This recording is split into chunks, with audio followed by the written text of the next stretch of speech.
पाश्चात्य देश से। जय श्री कृष्ण चैतन्य प्रभु नित्यानंद श्री अद्वैत गदाधर श्रीवासादि गौर भक्त। हरे कृष्ण कृष्ण कृष्ण हरे हरे हरे राम राम। तो सभी को स्वागत है हमारे भक्ति शास्त्री क्लास में। आज हम देखेंगे, कल पिछले गुरुवार को हम पढ़े थे कि किस प्रकार भगवद गीता की प्रथम अध्याय के 2 सेक्शन पढ़े थे। 1 से 11 तक युद्ध की तैयारी, धृतराष्ट्र और दुर्योधन का कूटनीति और युद्ध की इस प्रकार तैयारी हुआ था। और 12 से 20 देखे थे पांडव की विजय की संकेत। तो उस तरह को कौरव के सपोर्ट में पितामह भीष्म गुरु द्रोणाचार्य कर्ण सब ने अपना संबोधन संबंधित। और इस तरह पांडव की स्थिति भगवान कृष्ण अपने पंचदयना और अर्जुन ने देवदत्त ये से अपने संबोधन लगे। इस प्रकार 2 भागों में देखे थे। हरे कृष्णा प्रभु जी आपका आवाज इको हो रहा है। इको हो रहा है, एक मिनट म्यूट कर ले सकते हैं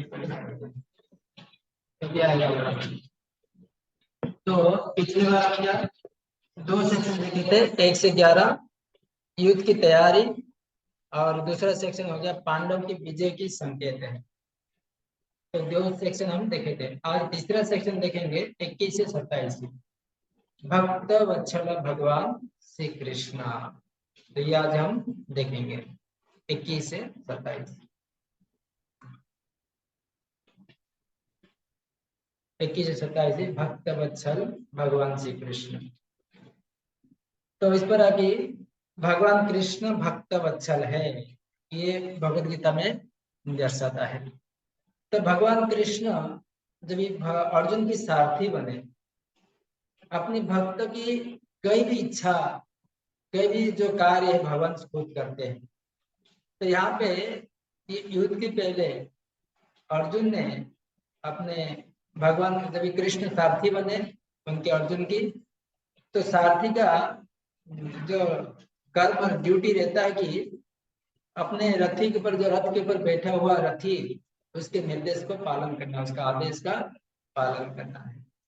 तो उधर बाएं जाने के लिए और दाएं जाने के लिए कुछ ऐसा स्टेरिंग नहीं है, तो भगवान कृष्ण को ऐसा लात मारते थे, दाएं जाने के लिए दाहिने पैर, बाएं जाने के लिए बाएं पैर।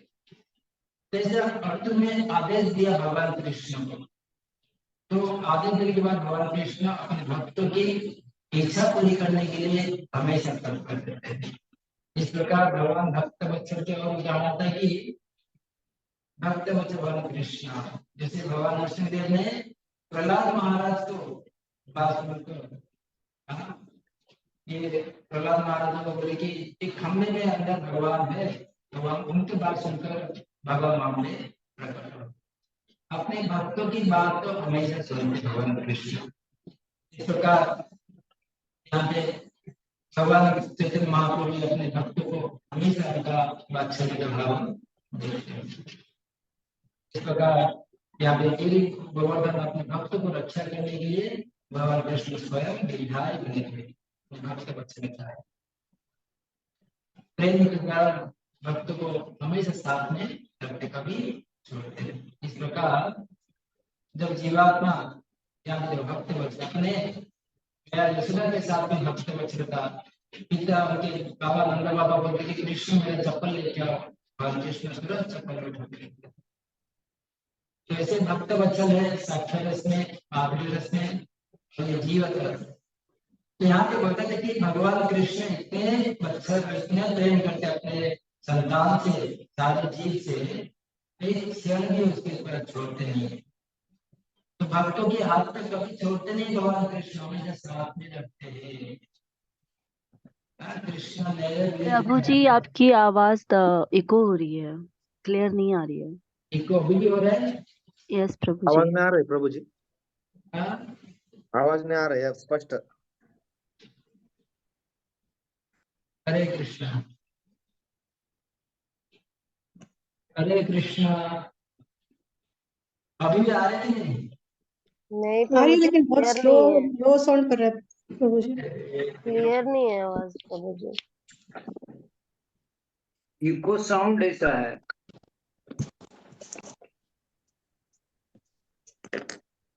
हरे कृष्णा। हाँ अभी आ रहे प्रभु जी। हाँ प्रभु जी, अभी क्लियर है। ठीक है, तो यहाँ पे भगवान कृष्ण भक्त वत्सल है। अपने अलग अलग भक्तों को रक्षा करने के लिए, अलग अलग भक्तों को उद्धार करने के लिए, और समय सही जगह पे पहुंच जाते भगवान कृष्ण। तो जीवात्मा जब भी भगवान कृष्ण को छोड़कर संसार में आ जाता है, परंतु भगवान उसको कभी छोड़ते नहीं। तो जो भक्त भगवान के शरण में जाता है, भगवान के भजन कीर्तन करता है, भगवान उसका हाथ कभी छोड़ते नहीं है। सुल्तान। भगवान भक्त वत्सल है। इसी प्रकार भगवत गीता में ये सेक्शन में आता है कि भक्त वत्सल भगवान श्री कृष्ण है। जीवात्मा को उद्धार करने के लिए, भवसागर से उद्धार करने के लिए भगवान स्वयं आते हैं इस संसार से जीवात्मा को उद्धार करने के लिए। तो इसी प्रकार यहाँ पे सेक्शन में आता है कि अर्जुन ने भगवान को आदेश दिया है कि भगवान, मेरे रथ को लेकर दोनों सेनाओं के बीच में स्थापना करो, ताकि मैं देख सकूं मेरे साथ युद्ध करने वाले कौन कौन आए हैं। तो आज देखेंगे किस प्रकार अर्जुन ने भगवान कृष्ण को आदेश दिया। भगवान उसको अपने भक्तों की बाचरत के कारण उसको स्वीकार किए। तो अब 21 से 23 नंबर श्लोक हम पढ़ेंगे अभी, 21 और 22।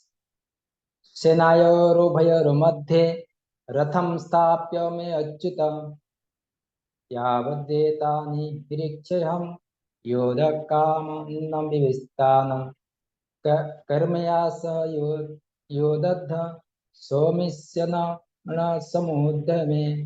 तो अर्जुन यहाँ पे कहते कि हे अच्युत, कृपा करके मेरा रथ दोनों सेनाओं के बीच में ले चले, जिससे मैं यहाँ युद्ध के अभिलाषा रखने वाले को और शास्त्र की इस महान परीक्षा में, शस्त्रों की इस महान परीक्षा में जिनसे मुझे संघर्ष करना है, उन्हें देख सकते।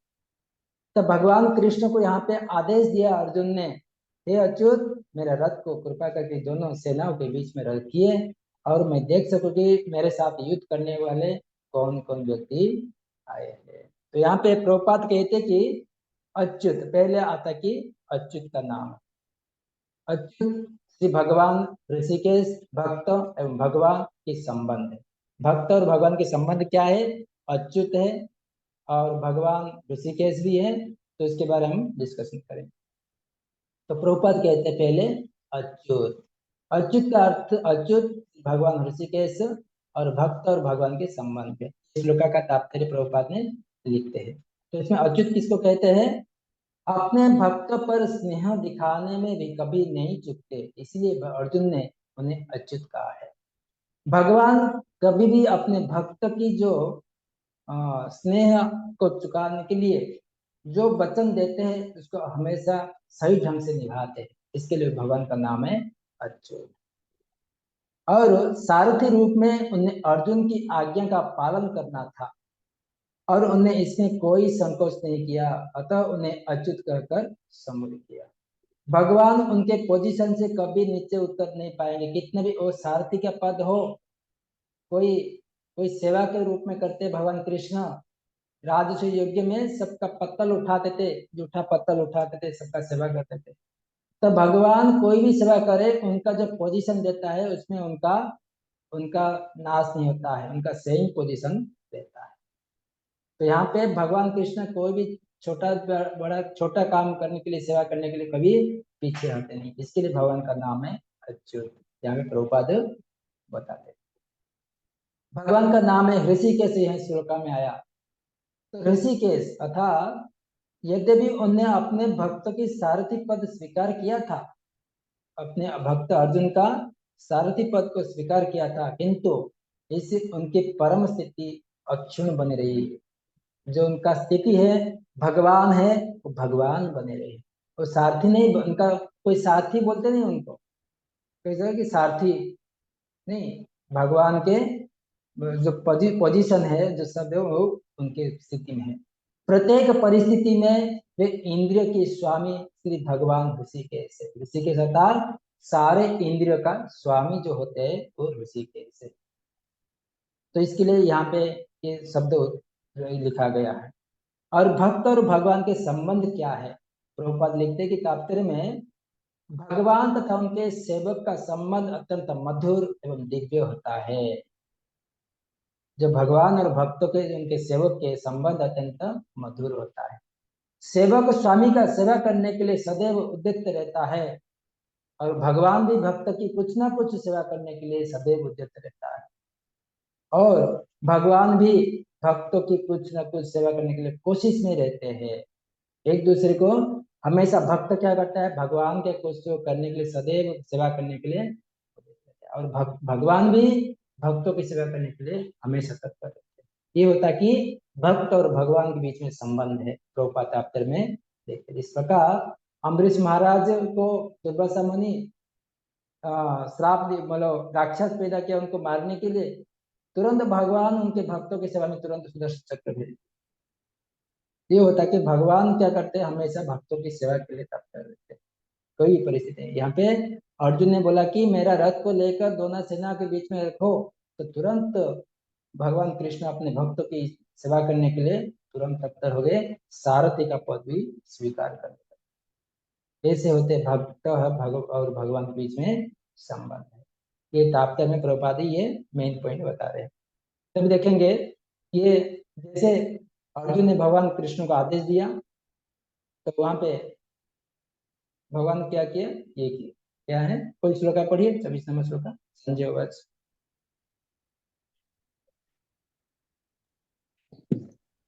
पढ़ू प्रभु। हाँ पढ़िए। एवं मुक्तो ऋषिकेशो गुडाकेशन भारत सेनयोर्भयोर्भक्ति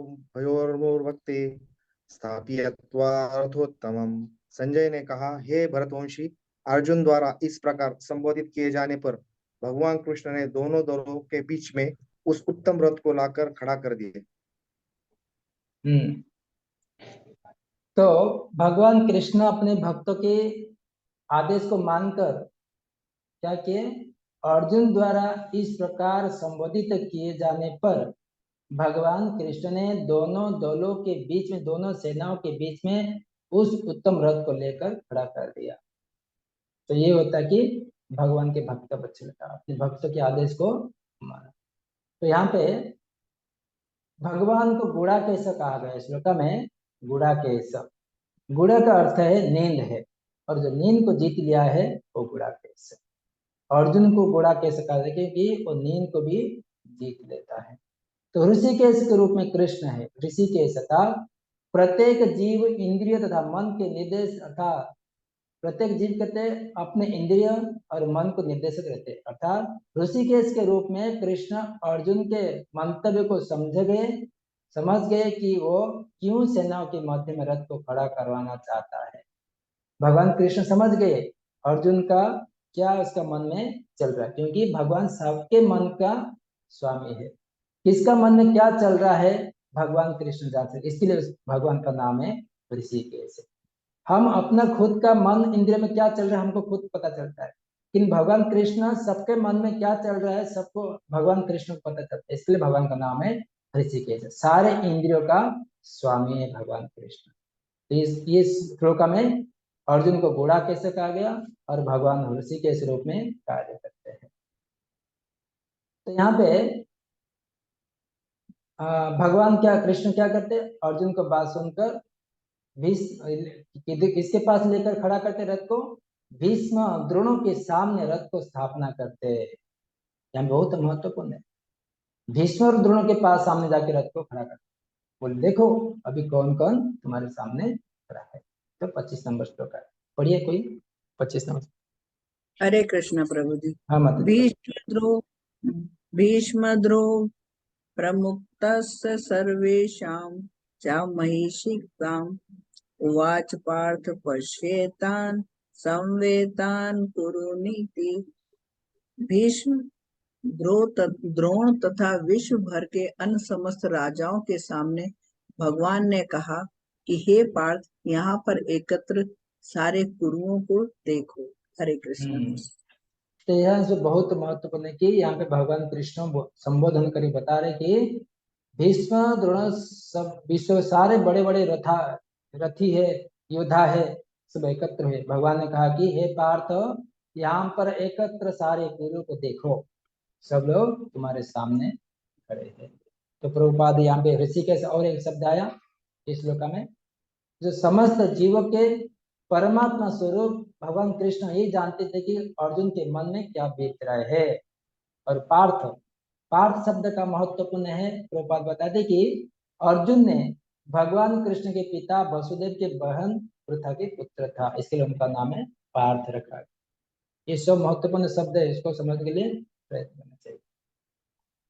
तो सभी ये संबोधन करने बाद अर्जुन ने सारे सैन्य को देखा, अपने कौरव और पांडव के बीच में जो जितने सारे योद्धा थे सबको देखने लगा। देखने के बाद जब जीवात्मा बहुत ही संसार में आना चाहता है, आने के बाद भगवान को विमुख होकर, भगवान का बात न सुनकर, तो देखते हैं अपने सखा संबंधी को, अपने कर्तव्य को भूल जाते हैं। यहाँ पे इस श्लोक आता है। पढ़िए 26 नंबर श्लोक पढ़िए।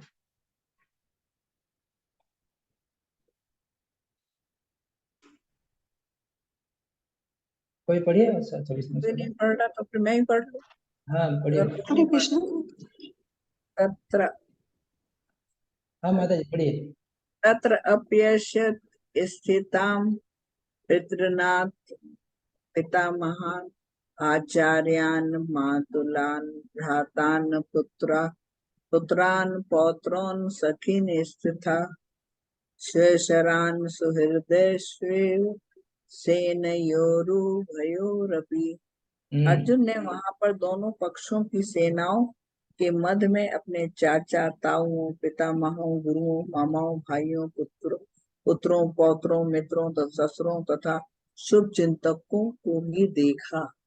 जब कुंती पुत्र अर्जुन ने मित्रों तथा संबंधियों की इन विभिन्न श्रेणियों को देखा तो वो करुणा से अभिभूत हो गया और इस प्रकार बोला, हरे कृष्ण। तो यहाँ पे देखो, ये अर्जुन किसको दर्शाता है? जीवात्मा जैसे भौतिक संसार में अपने सगा संबंध को देख लेता है, अपने मुख्य कर्तव्य को भूल जाता है, ये आसक्ति का कारण है। अर्जुन ने दोनों पक्षों में देखा, अपने भाई, अपने चाचा का भाई, पितामह गुरु मामा चाचा सबको देखा। देखने के सखा मित्र संबंध को देखने के बाद वो अपने करुणा जागृत हो गया। अपने ममता की शिकार बन गए, अपने बंधन भौतिकता बंधन में बंध गए और भगवान को इस प्रकार बोलने लगे। क्या बोलने लगे? 26 से 27 नंबर श्लोक। अर्जुन ने क्या क्या संबोधित देखा? पहले देखा चाचा ताऊ, पितामह भीष्म, गुरु द्रोण, भाई और दुर्योधन, और पुत्र उनके दुर्योधन के पुत्र पौत्र और मित्र ससुर सुचिंतक, ये सारे चीज को देखकर उनका सर चकरा गया। लेकिन इस सारे के साथ मुझे युद्ध करना पड़ेगा। ये मेरे सब पिता में, कोई मेरे चाचा है, मेरे मामा है, मेरा ससुर है, मेरे भाई है, उनके साथ कैसे युद्ध करूं? तो ये देखकर अर्जुन ने मन में अलग प्रकार चिंता आ गई। तो उन्हें भगवान कृष्ण को क्या बोलने लगा? अभी इसमें अर्जुन का मन में अलग अलग भाव उत्पन्न हुआ। इसमें 6 बता रहे कि जैसे उनको देखा, सारे मित्रों को, सारे भाइयों को, सारे ससुर को, तो उसमें 6 उनका लक्षण प्रकट हुए। क्या है? पहले 28 में 30 नंबर दया, उनके प्रति दया उत्पन्न हुआ। 31 से 35 उपभोग करना, अगर ये लोगों में मारूंगा, मेरे साथ कोई नहीं रहेगा, मैं कैसे उपभोग करूंगा? उपभोग का क्षमता है उसका। और अगर उनको मारूंगा, पाप पूर्ण प्रतिक्रिया का डर है, मुझे उनको मारूंगा, उनको मुझे पाप लगेगा। और 39 से 43 बता रहे कि पारिवारिक परंपरा का विनाश हो जाएगा, जो श्राद्ध क्रिया का परंपरा विनाश हो जाएगा। और 44 40 निष्कर्ष क्या है? और तो अपने असमंजस से खो दिया और अपने धनुष बाण को नीचे हटे। इसके हम देखेंगे एक डिटेल में। दया उत्पन्न हुआ। 28-30 अर्जुन ने जैसे उनका सारे संबंध को देखने के बाद दया आई। दया आने वाले क्या श्लोक है? 28 29 30 तीन श्लोक में अर्जुन की दया। तो एक एक करके आप लोग पढ़ सकते हैं। हरे कृष्ण प्रभु जी, मैं हाँ पढ़ माता रही जी, पढ़िए। हूँ। अर्जुन उवाच दृष्ट्वेमं स्वजनं कृष्ण युष्मं समुपस्थितं सीदन्तिमं गात्राणि मुखैः च परिष्यति। अर्जुन ने कहा, हे कृष्ण, इस प्रकार युद्ध की इच्छा रखने वाले अपने मित्रों तथा संबंधियों को अपने समक्ष उपस्थित देखकर मेरे शरीर के अंग कांप रहे हैं और मेरा मुख सूखा जा रहा है। हरे कृष्ण। 29 नंबर। हरे कृष्ण प्रभु जी। हाँ माता जी। वेपतुष्य शरीरे शरीरे में रोम हर्ष च जायते गांडीवस्त्रस्तं शस्त्रस्ते हस्ता कच्चैव परिदहते। मेरा सारा शरीर कांप रहा है, मेरे रोंगटे खड़े हो रहे हैं, मेरा गांडीव धनुष मेरे हाथ से सरक रहा और मेरी त्वचा जल रही है। हरे कृष्ण। 30 नंबर। 30 वाला हाँ पढ़िए माता जी। न च शक्नो व्यवस्थानु भ्रमतीव च मे मना निमितानि च पश्यामि विपरीतानि केशव। मैं यहाँ अब तक अधिक खड़ा रहने में असमर्थ हूँ, मैं अपने को भूल रहा हूँ और मेरा सिर चकरा रहा है। हे कृष्ण, मुझे तो केवल अमंगल के कारण दिख रहे हैं। इसमें अलग अलग प्रकार का उसका दया भाव उत्पन्न हुआ। क्या है इसमें पूरा डिटेल इसमें बनना है। उसका अंग स्पंदन होने लगा, मुंह सूख रहा है, पूरा शरीर कांप रहा है, केस रोंगटे खड़े हो रहे हैं, हाथ से गांडीव धनुष फिसल रहा है, त्वचा जल रही है, पैर अधिक खड़ा रहने के असमर्थ है, सिर चकरा रहा है। ये 8 लक्षण उसको दिखाया गया उसका शरीर में। ये 8 लक्षण अब एग्जाम परीक्षा में आएगा। ये 8 लक्षण उसका दया के कारण उसका अर्जुन का क्या क्या शारीरिक का जो लक्षण दिखाई दिया, ये 8 लक्षण है उसका। ठीक है, तो इसमें देखेंगे दया का एक एक देखेंगे। दया दया 2 प्रकार है, एक भक्त और अभक्त के बीच में होता है। इसके पास कंपैशन दया है, तो भक्तों के बीच में किस प्रकार होता है, अभक्तों के बीच में किस प्रकार होता है दया, देखेंगे। भक्तों के बीच में शुद्ध भक्त केवल कोमल हृदय के कारण दया होता है, उनका हृदय बहुत कोमल रहता है, उसकी वजह से दया आती है। और अभक्तों का क्या होता है, भौतिक भय के कारण झूठी दया अर्थात जीवन की हानि। भौतिक भय के कारण दूसरे प्रति झूठी दया करते, हाँ, किसी को अलग प्रकार का दया दिखाते अपने स्वार्थ के लिए, ये अभक्त का जीवन की हानि होती है। तो इस प्रकार 2 प्रकार का दया है, अभक्त का और अभक्त। तब देखेंगे शरीर में 2 प्रकार का कंपन होता है। 2 प्रकार का कंपन क्या क्या है, एक आध्यात्मिक परमानंद और भौतिक परिस्थितियों में अत्यधिक भय उत्पन्न होने पर होता है। कभी याद देखो, भौतिक परिस्थिति कभी जोर से हम भय हो जाता है हमारे मन में, तभी हमारे रोंगटे खड़े हो जाते हैं, है ना, और शरीर कांपने लगता है, तो भौतिक भय के कारण। और जब व्यक्ति आध्यात्मिक परमाणु में पहुंच जाकर जब भाव स्तर में पहुंच जाता है, उसका शरीर रोंगटे सब खड़े होने लगते हैं। ये 2 प्रकार का शरीर का कंपन होता है, एक भय के कारण, एक आध्यात्मिक आनंद के कारण। तो प्रभुपाद और लिखते कि दया में भय के कारण के क्या होता है, व्यवहारिक अनुप्रयोग 2 प्रकार है, भय के कारण और व्यवहारिक अनुप्रयोग कैसे प्रकार होता है। ऐसा भय तथा मानसिक असंतुलन उन व्यक्तियों में उत्पन्न होता है जो भौतिक परिस्थिति में ग्रस्त होते हैं। भय का कारण क्या होता है, प्रभुपाद लिखते कि जिसका मानसिक असंतुलन हो बढ़ता है, जिसका मन में उन व्यक्तियों के उत्पन्न होता है भौतिक परिस्थिति में ग्रस्त होते हैं भय।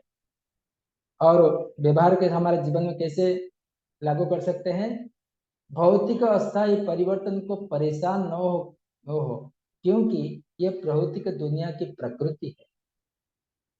तो भौतिक अस्थायी परिवर्तन को परेशान न हो, इस प्रकार चेंजेबल रहता है, तो इसमें हमारे जीवन में कैसे चालू कर सकते हैं, क्योंकि ये भौतिक दुनिया प्रकृति है, हमेशा चेंजेस होता रहता है।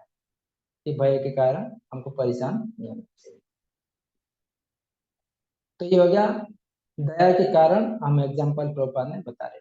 अभी 28 से 30 और बता रहे कि दया निमित्तानि विपरीतानि शब्द का महत्वपूर्ण क्या है। प्रभुपाद तात्पर्य में लिखते हैं दया का, और दिखा रहे कि एग्जाम्पल प्रभुपाद बता रहे कि केवल दर्द और निराशा और कोई खुशी नहीं है दया। तो केवल दर्द और निराशा कब आता है? जब मनुष्य को अपनी आशाओं में केवल निराशा दिखती है तो वो सोचता कि मैं यहाँ क्यों। प्रत्येक प्राणी अपने में तथा अपने स्वार्थ में रुचि रखता है। ये केवल दर्द का निराशा, दर्द और निराशा, कोई खुशी नहीं है भौतिक संसार में। अर्जुन को युद्ध भूमि में केवल दुखदायी पराजय का प्रतीत हो रही थी। वो शत्रु पर विजय पाकर भी सुखी नहीं होगा, कोई खुश नहीं होता, क्योंकि यहाँ पे भौतिक स्तर में अर्जुन की जैसे दशा होती पराजय की प्रतीत हो रही थी। वो शत्रु पर विजय पाकर भी सुखी नहीं हो पाएगा, ये होता कि खुशी नहीं मिलेगी उसको, केवल दर्द और निराशा। और जीवन में इस तरह कुंठाओं के उपयोग तो गलत इच्छा करते हैं और वास्तविक आत्मा की अज्ञानता रहते हैं। गलत इच्छा के पर प्रभुपाद लिखते कि प्रत्येक प्राणी अपने में तथा अपने स्वार्थ में रुचि रखता है, ये सब गलत इच्छाएं रहता है। प्रत्येक प्राणी खुद का और अपने स्वार्थ के लिए रुचि रखते हैं। तो वास्तविक आत्मा का अज्ञानता क्या है? हम प्रभुपाद लिखते कि किसी को भी परमात्मा में रुचि नहीं होती है। वास्तव में आत्मा का अज्ञानता क्या है? कभी भी किसी भी परमात्मा कोई भी रुचि नहीं होती है। मनुष्य को वास्तविक स्वार्थ विष्णु को या कृष्ण के निहित है। बद्ध जीव इसे भूल जाता कि इसलिए उसे भौतिक कष्ट उठाने पड़ते हैं। प्रभुपाद सुंदर भाव से ये सब तात्पर्य में लिखा हुआ है। तो बद्ध जीव क्यों कष्ट मिलता है संसार में? केवल अपने भूल जाता है, अपने जो भगवान से संबंध को भूल जाता है। इसके लिए अज्ञानता के कारण उसको अलग अलग कष्ट उठाने पड़ते हैं। हो गया दया का सेक्शन हो गया। अभी 31 से 35 तक उपभोग। अर्जुन ने उपभोग करना चाहता था। Arjun will not be enjoy victory. अगर मैं विजय प्राप्त हो गया तो मैं उपभोग नहीं कर पाऊँ। तो क्या है इसमें देखेंगे उपभोग का। हरे कृष्ण। जी प्रभु जी बोलते न च श्रेयो न सबको पश्यामि। समझ में आ रहा है ना? हरे कृष्ण। यस प्रभु जी, जी यस प्रभु प्रभु जी। जी। तो 31 नंबर श्लोक का पढ़िए। न च श्रेयो न पश्यामि हत्वा स्वजन महावे न कांक्षे विजयम कृष्ण न च राज्यम सुखानि च। हे कृष्ण, इस युद्ध में अपने ही स्वजनों का वध करने से न तो मुझे कोई अच्छाई दिखती है और न मैं उससे किसी प्रकार की विजय, राज्य या सुख की इच्छा रखता हूँ। हरे कृष्ण। हरे कृष्ण। तो यहाँ पे उपभोग, उपभोग जीवन की अंधी धारणा। जीवन में हम कुछ उपभोग करना चाहते तो सबसे अंधी धारणा रहता है, ब्लाइंडनेस रहता है। लड़ने से इनकार कर दिया, युद्ध करने के लिए अर्जुन ने इनकार कर दिया। और 2 प्रकार के मनुष्य सूर्यमंडल में प्रवेश करने के लिए योग्य होते हैं, इसे प्रभुपाद कथाप्स में लिखा गया। तो अर्जुन ने क्षत्रिय का नैतिक धर्म का भूल गया था। क्षत्रिय होने के नाते उसे अपने जीवन निर्वाह के लिए राज्य चाहिए, क्योंकि क्षत्रिय कोई अन्य कार्य नहीं कर सकता है। लड़ने के लिए इनकार कर दिया। तुम क्षत्रिय है, अर्जुन भूल गया कि वो क्षत्रिय धर्म का क्षत्रिय पालन नहीं करा है। अगर क्षत्रिय को जीवन निर्वाह करना है तो उसको राज्य चाहिए। क्षत्रिय कोई भिक्षा मांगकर, कोई व्यवसाय करके वो जीवन बिता नहीं सकता है। क्षेत्र का उसको राज्य चाहिए, राज्य को शासन करना चाहिए। तो प्रभुपाद लिखते कि दूसरा पॉइंट में 2 प्रकार के मनुष्य सूर्यमंडल में प्रवेश कर सकने के योग्य होते हैं। बोलते कि एक तो क्षत्रिय जो कृष्ण की आज्ञा के युद्ध में मरता है। जो क्षत्रिय होता है, हाँ, कृष्ण के आदेश दे रहे युद्ध करने के लिए, युद्ध में मर जाता है तो वो अपने उच्च लोक तक जा सकता है। दूसरा, सन्यासी जो आध्यात्मिक अनुसरण में लगा रहता है। जो सन्यासी व्यक्ति रहते हैं आध्यात्मिक अनुसरण में लगाते हैं। इसी 2 प्रकार व्यक्ति ही भगवान के ऊपर उच्च स्तर पर जा सकते हैं। तो यहाँ पे उपयोग अर्जुन का प्रस्ताव, उपयोग क्या अर्जुन चाहता था उपयोग करने के लिए, तो हम बताते कि अर्जुन अपने शत्रु को भी मारने में विमुख हो रहा है। अपने संबंधियों को बात तो छोड़ दो, वो सोचता है कि स्वजन को मारने से उसे जीवन का सुख नहीं मिल सकेगा। कैसे नहीं मिल सकेगा, तो ये बता रहे हैं। किंतु अर्जुन के पास राज्य कहाँ है, अगर उसको देखेंगे, अगर अर्जुन के पास राज्य कहाँ है, उसके लिए तो राज्य प्राप्त करने के लिए एकमात्र अवसर है अपने बंधु बांधव से लड़कर अपने पिता के राज्य को उत्तराधिकार का प्राप्त करे, जिसे वो करना नहीं चाह रहा है। अर्जुन का कर्तव्य अपने पिता का भी जो राज्य था उन्होंने छीन कर लेके गए थे धृतराष्ट्र और उसके पुत्र दुर्योधन ने, किंतु यह कर्तव्य उसका ड्यूटी है कि एकमात्र अवसर है कि जो अपने बंधु बांधव से जो लड़कर अपने धृतराष्ट्र के पुत्र दुर्योधन के साथ युद्ध में लड़कर अपने उत्तराधिकार प्राप्त करना नहीं चाह रहा था वो, इसलिए वो अपने को जंगल में एकांत वास करके निराश का एकांत जीवन बिताने का योग्य समझता है। और जो इसके लिए उपभोग करने का प्रस्ताव ये अर्जुन दे रहा है। और बता रहे कि इसमें जैसे जिस प्रकार भूख न लगने पर कोई भोजन बनाने के लिए तैयार नहीं होता है, जैसे जिस प्रकार किसको भूख न लगने पर कोई भोजन बनाने के लिए तैयार नहीं होते, इसी प्रकार उसको बोले कि अर्जुन को बोले कि मुझे नहीं चाहिए राज्य, मुझे सन्यासी बन जाओ। तो आगे बता रहे कि उपभोग, और बता रहे कि इसमें 32 नंबर श्लोक पढ़ेंगे।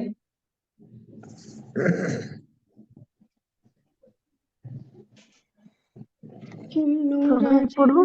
राजेन किं भोगजीवितेन वा येषामर्थे काङ्क्षितं नो राज्यं भोगो सुखानि च त इसमेव स्थिता युद्धे प्रणास्ते त्यक्ता धनानि च आचार्य पितरपुत्रास्ते तैव च पितामह मालुताश्वरशूरा पौत्रोशाला सम्बन्धिनस्तथा एतान् हन्तुमिच्छामि द्रुतोऽपि मधुसूदन अपि त्रैलोक्यराज्यस्य हेतु किं नु मही कृते निहत्य धृतराष्ट्रान् का प्रीति जनार्दन। हे गोविंद, हमें राज्य सुख अथवा इस जीवन से क्या लाभ है, क्योंकि जिन सारे लोगों के लिए हम उन्हें चाहते हैं वे ही इस युद्ध भूमि में खड़े हैं। हे मधुसूदन, जब गुरुजन, पितृगण, पुत्रगण, पितामह, मामा, सुर, पौत्रगण, साले तथा अन्य सारे संबंधी अपना अपना धन एवं प्राण देने के लिए तत्पर है और मेरे समक्ष खड़े हैं, तो फिर मैं इन सबको क्या मारना चाहूंगा, भले ही वे मुझे क्यों न मार डाले। हे जीवों के पालक, मैं इन सबों से लड़ने को तैयार नहीं, भले ही बदले में मुझे तीनों लोक क्यों न मिलते हो, इस पृथ्वी की तो बात ही छोड़ दे, भला धृतराष्ट्र के पुत्रों को मारकर हमें कौन सी प्रसन्नता मिलेगी। हरे कृष्ण। हरे कृष्ण।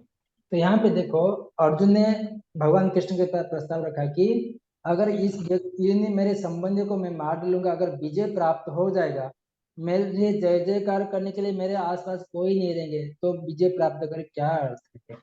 ये लोग अपने अपने जीवन को निस्वार करने के लिए भी तैयार है, तो अपने में मुझे क्या मिलेगा उसमें। तो प्रभुपाद इसमें लिखते कि अर्जुन ने गोविंद नाम का दुरुपयोग किया। अर्जुन ने यहाँ प्रभुपाद लिखते कि कृष्ण यह समझ के कि अर्जुन के इंद्रिय कैसे तुष्ट हो गई। भौतिक दृष्टि से प्रत्येक व्यक्ति अपने इंद्रियों को तुष्ट करना चाहता है और चाहता कि ईश्वर उसके आज्ञा पालक हो तर काम करे। तो यहाँ पे भगवान का गोविंद, सारे इंद्रियों के जो स्वामी गोविंद है, उसका गोविंद कहकर यहाँ पे दुरुपयोग किया, क्योंकि अर्जुन चाहता कि मेरे आज्ञा का पालन हो जाएगा। और गोविंद नाम की सही विचार क्या है, जब वो अपनी इंद्रियों की तृप्ति में चिंता न करके, अर्जुन यहाँ पे खुद के इंद्रियों की तृप्ति करने के लिए चाह रहा था, अगर मैं राज्य में इन लोग को मार डालूंगा, मैं जब ये राजा बन जाऊंगा, मेरे भाई राजा बन जाएंगे, हमको जयकार करने के लिए आसपास कोई नहीं रहेंगे, कोई छत्र उठाने के लिए, कोई चामर ढोलने के लिए कोई नहीं रहेंगे, तो उनको मार के क्या, हमको राज्य क्या लाभ है हमको। तो इसके लिए वो खुद इंद्रिय भोग करने के लिए चाह रहा था अर्जुन।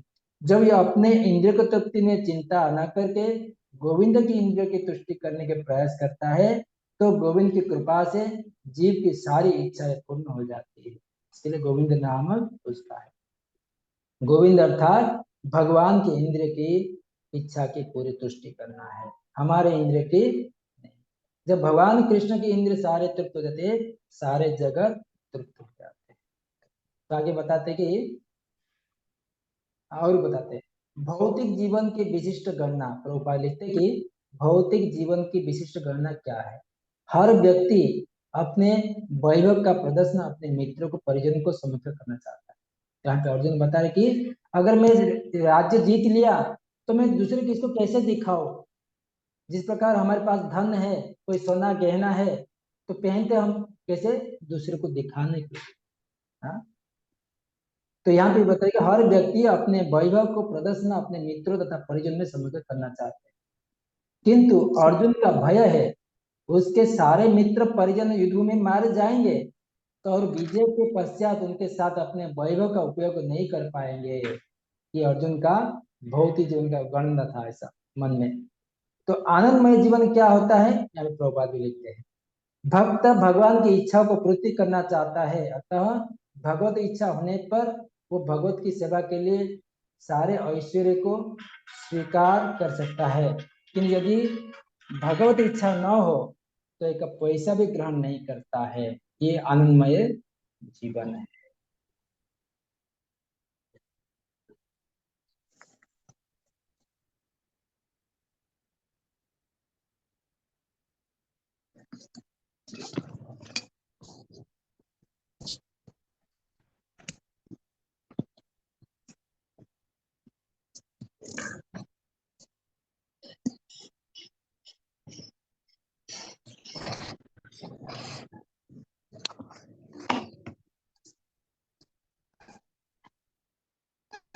हरे कृष्ण। तो इस प्रकार प्रभुपाद अपने तात्पर्य में लिखते हैं, और क्या लिखते हैं,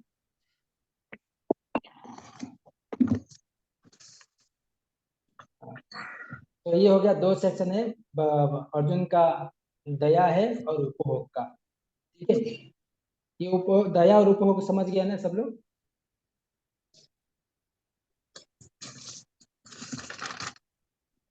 हरे कृष्ण। जी प्रभु जी। हाँ प्रभु। तो अभी देखेंगे अर्जुन का तीसरा लक्षण है। तीसरा लक्षण क्या है,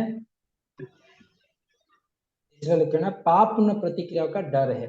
अर्जुन का डर था, मैं मारूंगा, मैं उनके प्रति मेरा पाप बढ़ जाएगा। इसमें बता रहे कि इस श्लोका में, तो 36 नंबर श्लोका पढ़िए।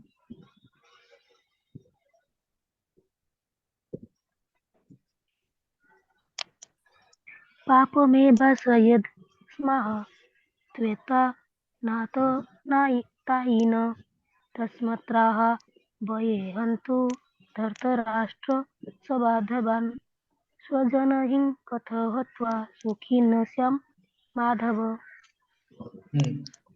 यदि हम ऐसे आतताइयों का वध करते हैं तो हम पर पाप चढ़ेगा, परंतु यह उचित नहीं होगा कि हम धृतराष्ट्र के पुत्र तथा उनके मित्र का वध करें। हे लक्ष्मीपति कृष्ण, इससे हमें क्या लाभ होगा, और अपने ही कुटुंबियों को मारकर हम किस प्रकार सुखी हो सकते हैं। तो इसमें सबके मन में ऐसा प्रश्न आता है, और वो सब सोचते कि अर्जुन तो ठीक कह रहा था कि अपने संबंधी को मारने से इसमें किस प्रकार सुखी हो सकते कोई। तो अर्जुन का जैसे तर्क था, हमारे मन में ऐसा तर्क आता है। यहाँ पे पाप पुण्य प्रतिक्रिया से डर था। तो देखेंगे ये प्रभुपाद लिखते कि यहाँ पे 6 प्रकार का आतताई शास्त्र के हिसाब से 6 प्रकार का आतताई कौन कौन है। यहाँ पे बता रहे कि विष देने वाले, घर को अग्नि लगाने वाला है, घातक हथियार में आक्रमण करने वाला है, और धन लूटने वाला, दूसरे की भूमि का हड़पने वाला, पराई स्त्री का अपमान करने वाला, ये 6 प्रकार का आतताई रहते हैं। जहाँ पर 6 प्रकार का आतताई रहते हैं उनको निधन तुरंत कर देना चाहिए। तो आप देख सकते हैं 6 आतताई का लक्षण दुर्योधन में दिखाई देता है। बता सकते कोई कौन है? घर में आग लगाने वाले, तो लक्षागृह में उनको जलाने के लिए कोशिश किए थे दुर्योधन ने। घातक हथियार में आक्रमण करने के लिए अश्वत्थामा ने ब्रह्मास्त्र थोड़ा उनको मारने के लिए। धन, उनका सारे राज्य धन को लूट लिया था दुर्योधन ने, और उनके जमीन को, भूमि को हड़पने, सारे जो गांव सबको हड़प लिया था। और उनके पराई स्त्री का, अपने द्रौपदी का अपहरण करने की कोशिश किए थे। और विष देने वाले, विष अर्थात भीम को बचपन में विष दिए थे। इस प्रकार 6 आतताई रहते। 6 आतताई का लक्षण सारे दुर्योधन के पास था। इसलिए कहते कि पाप कैसे डर है। अर्जुन का क्षमा का पक्षधर क्यों है? अर्जुन सबको क्षमा करने के लिए पक्षधर क्यों रहता है? तो प्रभुपाद लिखते कि क्योंकि उसके निजी पितामह, आचार्य, मित्र, पौत्र, पुत्र इत्यादि और साधु पुरुष को तो क्षमा करने की सलाह दी जाती है। जो साधु व्यक्ति रहते हैं वो उनको सलाह दी कि सबको क्षमा कर दो। अर्जुन ने विचार किया कि राजनीतिक कारण से स्वजन को मारकर वो अपने जीवन तथा शाश्वत मुक्ति को कैसे संकट में डाल सकते हैं। मेरा मुक्ति कैसे होगा? मैं पाप का भागीदार बन जाऊंगा, मेरा मुक्ति कैसे होगा? ये अर्जुन का ये पक्ष उसका मन में चल रहा है। और बताते कि पाप मुक्ति का डर है, तो उसका 37 श्लोक 30 पढ़ेंगे कोई? हाँ प्रभु जी, हाँ, पढ़ रहे हैं। यद्यप्येते न पश्यन्ति लोभोपहत चेतसः कुल क्षय कृतं दोषं मित्र द्रोहे च पातकं कथम न ज्ञेयम् अस्माभिः पापाद् अस्मनानि वर्तितुं कुल क्षय कृतं दोषं प्रपश्य जनार्दन। हे जनार्दन, यद्यपि लोभ से अभिभूत चित्त वाले ये लोग अपने परिवार को मारने या अपने मित्रों से द्रोह करने में कोई दोष नहीं देखते, किंतु हम लोग जो परिवार के विनिष्ट करने में अपराध देख सकते हैं, ऐसे पाप कर्मों में क्यों प्रवृत्त हो? हरे कृष्ण।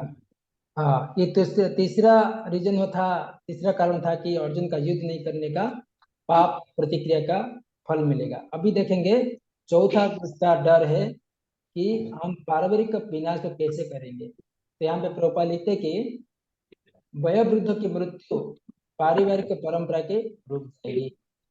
उसमें प्रदूषित महिला रहेंगे, और प्रदूषित महिला होंगे तभी वर्ण संकर पुत्र पैदा होंगे। वर्ण संकर परिवार और परिवार के विध्वंस के लिए नरक जीवन होगा। ये उसका मेन टॉपिक है। तो चौथा कारण हो गया अर्जुन का युद्ध करने का। अपने पारंपरिक जो रहता है विनाश हो जाए, पारिवारिक परंपरा को विनाश हो जाएगा। तो इसमें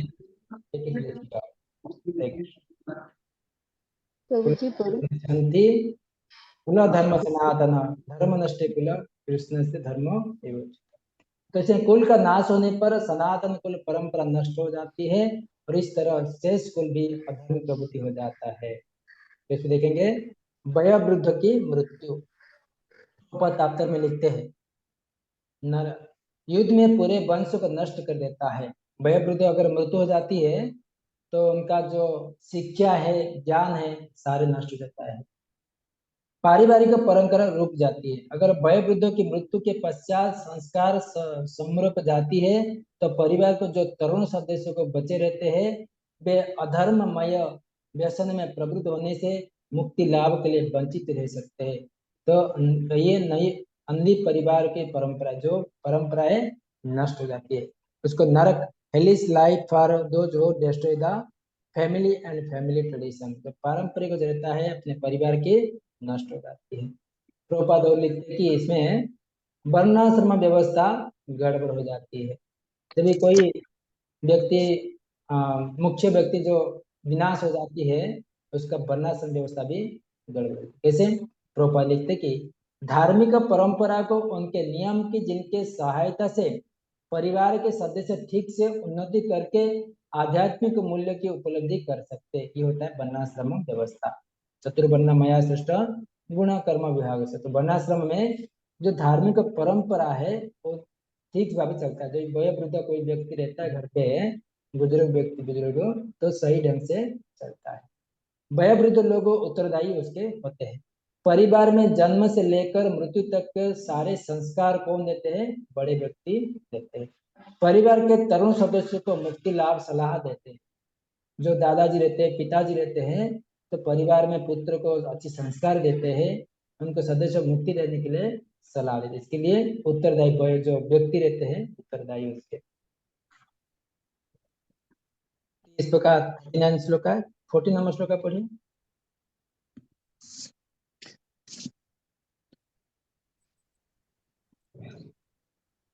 हरे कृष्ण।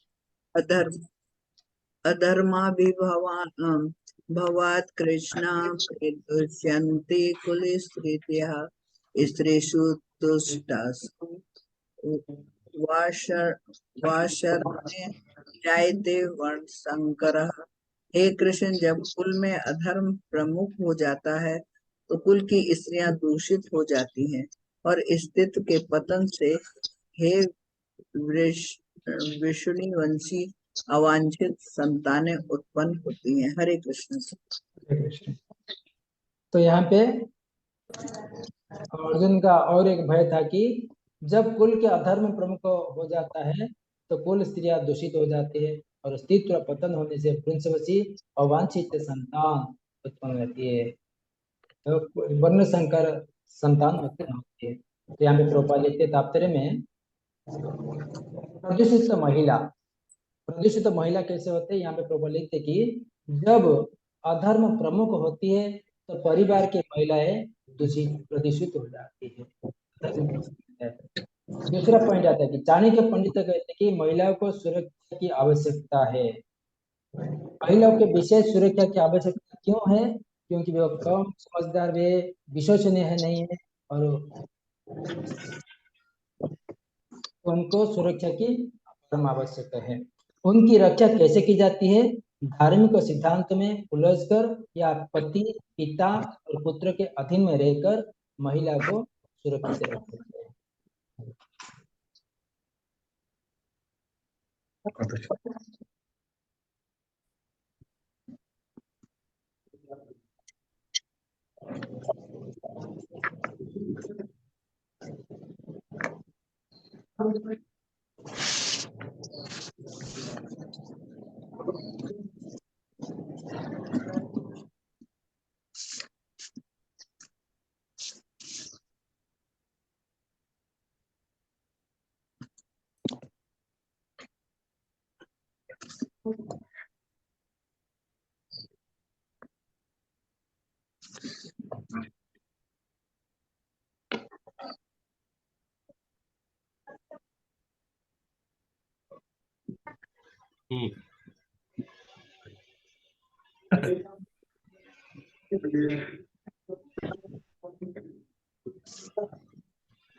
हरे कृष्ण।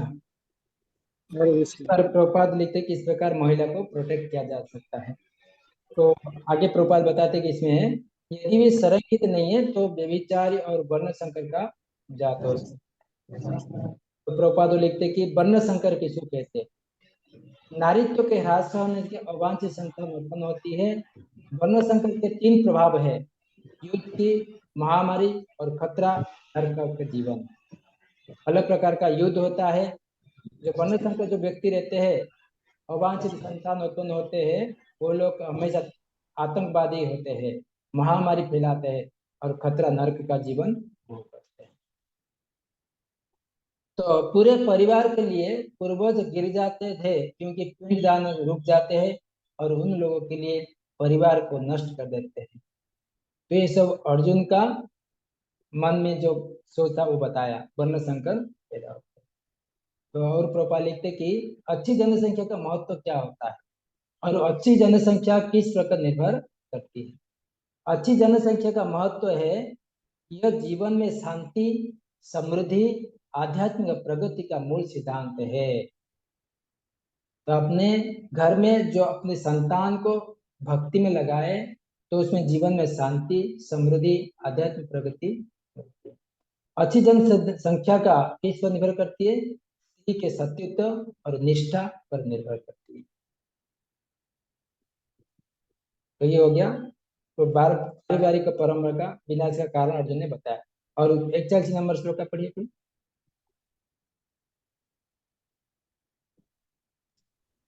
शंकर नरकायेव कुलज्ञानाकुलस्य च पतन्ति पितरः स्वा लुप्तो पिंडोदक क्रिया। अवंचित संतानों की बुद्धि से निश्चय ही परिवार के लिए तथा पारिवारिक परंपरा की विनष्ट करने वालों के लिए नरकीय जीवन उत्पन्न होता है। ऐसे पतित कुलों के पुरखे पितरलोक गिर जाते हैं क्योंकि उन्हें जल तथा पिंडदान देने की क्रियाएं समाप्त हो जाती है। तो सुंदर भाव से यहाँ पे अर्जुन ने अपने गंतव्य बता रहे हैं। तो अवांछित संतान के कारण परिवार के लिए जो परंपरा जो नष्ट हो जाती है, पिंड दान देने का, श्राद्ध क्रिया। यहाँ पे प्रोपा लिखते कि पिंड दान का महत्व क्या होता है। प्रोपा लिखते कि विधि विधान के अनुसार होना चाहिए पिंड दान। और यह क्या है? पूर्वजों को समय समय पर भोजन और पानी देना है। पिंड देना अर्थात पिंड दान अर्थात समय समय पर जो उनको अपने पूर्वजों को भोजन और पानी देना है। ये भगवान विष्णु की पूजा करके और उनके अवशेष को पूर्वजों को दिया जाना चाहिए। प्रोपा लिखते कि जो कोई पिंडदान देता है पहले भगवान कृष्ण को अर्पण किया जाता है, भोग लगाते हैं, वही महाप्रसाद को लेकर अपने पूर्वजों को दिया जाना चाहिए। सिद्धांत है कि उन्हें कोई पाप पुण्य प्रतिक्रिया, भूतिया, अस्तित्व आदि से मुक्ति करने के लिए है। अगर कोई व्यक्ति उसको मुक्ति कराना चाहते हैं तो भगवान के महाप्रसाद को पिंड दान देना चाहिए। तो इस प्रकार बोलते कि श्लोक आता है जो भगवान के परम भक्त होते देवर्षि भूताप्ता राम पितॄणाम न किंकर मृणीच राजन सर्वात्मनायम शरणम शरण्यम गत मुकुंदम परिहृत कृत्यम।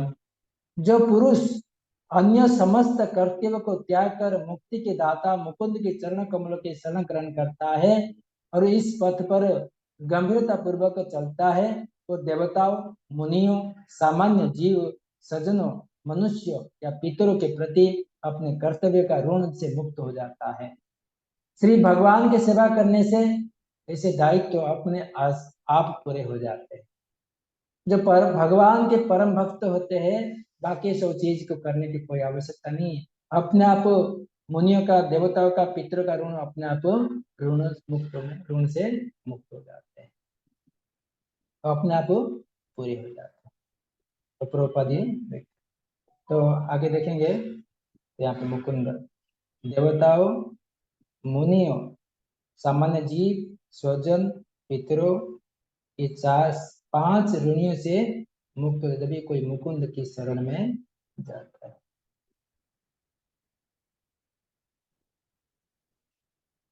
तभी 42 नंबर श्लोक 42 नंबर पढ़ेंगे। दोषे रेते कुलन्धानां वर्णशंकरं कारकेः उत्साधन्ते जाति धर्मान् कुलधर्माश्च शाश्वताः। जो लोग कुल परंपरा को विनष्ट करते हैं और इस तरह अवांछित संतानों को जन्म देते हैं उनके दुष्कर्मों से समस्त प्रकार की सामुदायिक योजनाएं तथा पारिवारिक कल्याण कार्य विनष्ट हो जाते हैं। हरे कृष्ण।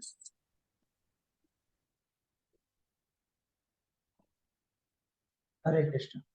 तो जो लोग कुल परंपरा को विनिष्ट करते हैं और इस तरह अवांछित संतान के जन्म देते हैं उनके दुष्कर्म से समस्त प्रकार सामुदायिक योजनाएं तथा पारिवारिक कल्याण कार्य विनिष्ट हो जाते हैं।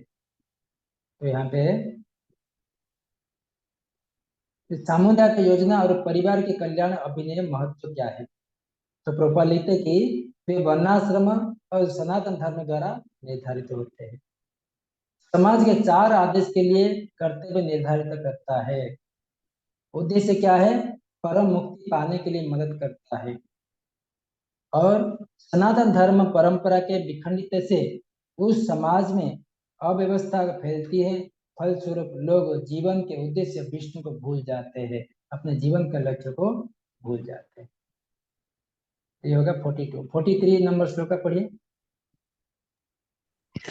उत्सन्कुल धर्माणां मनुष्याणां जनार्दन नरके नियतं वासः भवति इति अनुसूत्रम्।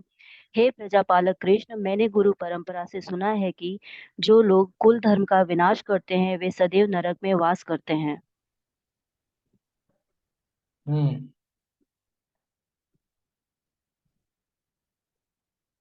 तो यहाँ पे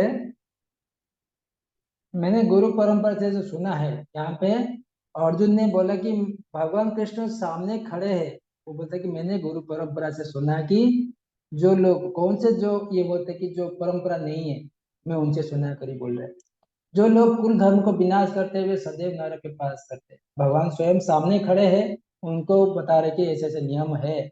जब भगवान नियम बनाने वाले उनको पता नहीं है तो वो उनको नियम बता रहे हैं। यहाँ पे बताते कि वास्तविक ज्ञान प्राप्त करने के तरीके क्या होता है और प्रायश्चित क्या करना चाहिए।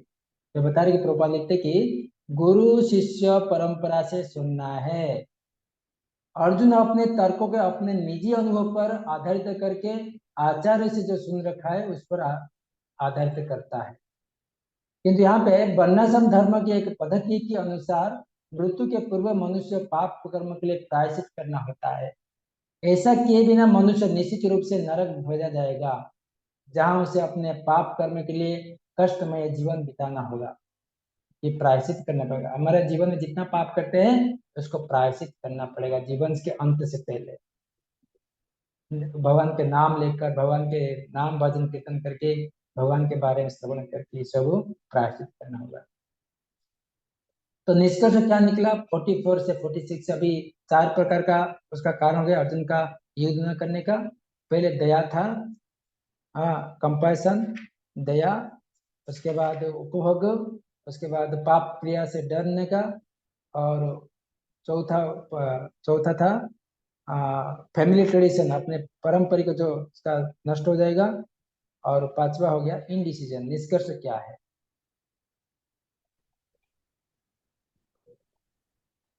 निष्कर्ष क्या है?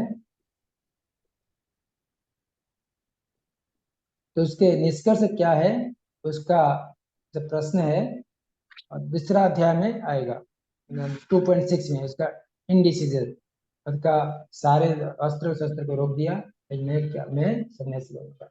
अर्जुन ने युद्ध न करने के निश्चय किया और अपने धनुष और बाण को एक और फेंक दिया। ये उसका निष्कर्ष था 44 से 46, ये बता रहे हैं। तो इस प्रकार ये दूसरा अध्याय में आएगा उसका डिसीजन। तो इस प्रकार अर्जुन का युद्ध न करने का भगवान भक्त वत्सल थे। भगवान भक्तों की बात सुनकर अपने सेनाओं के बीच में, दोनों रथ को लेकर दोनों सेनाओं के बीच में रखे, और जैसे उनके सारे सत्यजावती को देखा, अपने मन में 5 कारण बताया अर्जुन ने, मैं युद्ध नहीं करने वाला हूँ। 5 रीजन क्या है? दया है, उपभोग करना है, और क्या था? सिंफुल पाप क्रिया से डर है, और अपने पारंपरिक परिवार का पारंपरिक नष्ट हो जाएगा, और असमंजस। ये 5 चीजों के लेकर कारण रखा भगवान के सामने। इस प्रकार प्रथम अध्याय हमारे समाप्त होगा। कोई किसका प्रश्न है? संचय।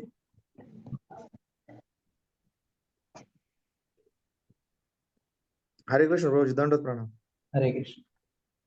वो जो हमको पितरों को जो नैवेद्य दिखाना है वो भगवान को पहले कृष्ण का दिखाना है क्या? हाँ वही जरूरी है। भोग लेके जाना है? भगवान का महाप्रसाद है कि उनको पितरों को लेखा, तभी जाकर वो मुक्ति पा सके। हाँ, वही मेरा प्रश्न। हाँ। हरे कृष्ण।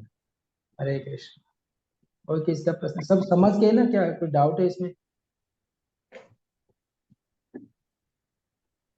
हरे हरे कृष्ण कृष्ण प्रभु जी, हरे कृष्ण। श्री कृष्ण जी का नाम जो है, भगवान का नाम जनार्दन क्यों पड़ा? जनार्दन का क्या मतलब है प्रभु जी? जनार्दन इसमें आया था क्या? तो एक तो बीच में आया था प्रभु जी, जनार्दन। मैं बताता हूँ आपको, बाद में देख के बात सही ढंग से बताता हूँ, अभी थोड़ा याद नहीं आ रहा है, मैं बताता हूँ। 38 नंबर श्लोक में है प्रभु जी। 30 नंबर श्लोक में ना, मैं हाँ बताता हूँ जी, आपको। पढ़ प्रोपाद इसमें तो जनार्दन का कुछ लिखे नहीं है, मैं आपको बताता हूँ जनार्दन।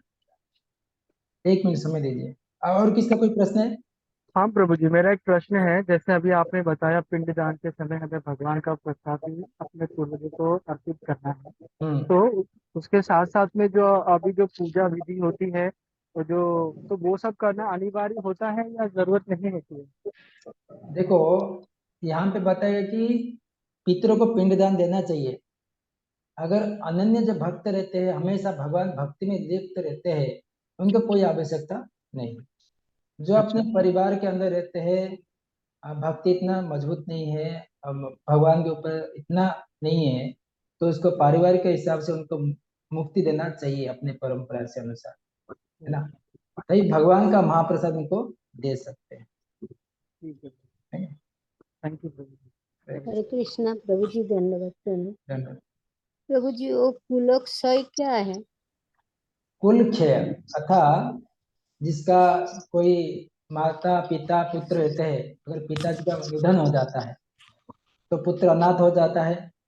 और कुलक्षय अर्थात उनका जो पत्नी रहता है, तो पति के अधीन जब बालक छोटा रहता है तो पत्नी किसके अधीन में रहेगी?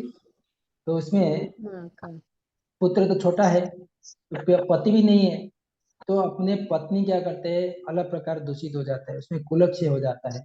अपने पुत्र भी अवांछित संतान उत्पन्न करते पत्नी, तो उसमें कुलक्षय हो जाता है। तो इसमें एक तो होता है कि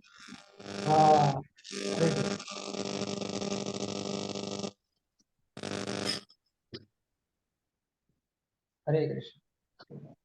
तो इसमें कुलक्षय का होने का कारण संभव था कि अगर कोई वयोवृद्ध का निधन हो जाता है अचानक, तो उसमें सारे जो धर्म जो अपने कुल का नाश हो जाता है, क्योंकि पुत्र को समझाने के लिए, उसका संस्कार दिलाने के लिए कोई नहीं रहता है।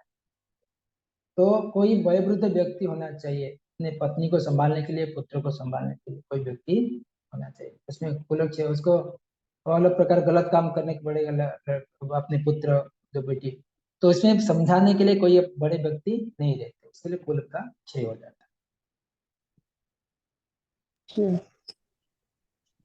हरे कृष्ण प्रभु जी। जनार्दन का मतलब कृष्ण जी का मतलब लिबरेटर, मतलब प्रभु जी, मतलब one he who saves from the cycle of birth and death. हाँ हाँ, सारे पाप की प्रतिक्रिया से उद्धार करते जो मुकुंद उनको जनार्दन बोलते हैं। हाँ, ठीक है, थैंक यू मतलब प्रभु जी। और प्रभु जी, आप थोड़ा मतलब फर्स्ट अध्याय में एग्जामिनेशन पॉइंट व्यू के हिसाब से श्लोकास बता दीजिएगा ना प्रभु जी आप। हाँ, मैं ये श्लोका का मैं भूल गया था देने के लिए, मैं दे देता हूँ। इम्पोर्टेंट श्लोका जो रहता है ना, मैं दे देता हूँ। हाँ, वही बाय हार्ट करना पड़ेगा ना प्रभु जी, तो बहुत टाइम लगेगा। ठीक है मतलब, धन्यवाद। ओके।